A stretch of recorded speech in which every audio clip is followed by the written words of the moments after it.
Welcome back. I've been using the Ordinary Saccharomyces Ferment 30% Milky Toner for some time now, and I must say, it's a game changer. The packaging alone exudes elegance, housed in a high-quality glass bottle that adds a touch of luxury to my skincare routine.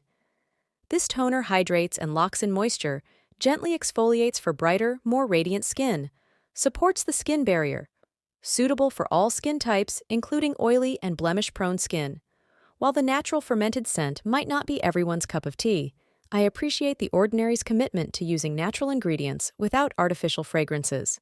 It's a small trade-off for the impressive results this toner delivers. Let's talk about its key ingredients.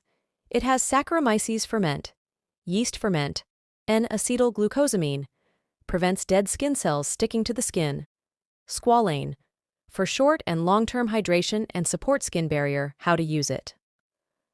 1. After cleansing, apply the toner onto a cotton pad or directly onto the skin with fingers. 2. Gently press into the skin using fingertips. 3. Follow with a serum.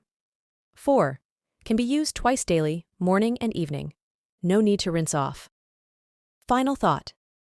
Overall, I highly recommend the Ordinary Saccharomyces Ferment 30% Milky Toner to anyone seeking hydration, gentle exfoliation, and skin barrier support. It is a good toner. Only drawback is that it comes in glass bottle and has a little bit smelly. If you have sensitive skin, it may cause irritation. Patch test must necessary.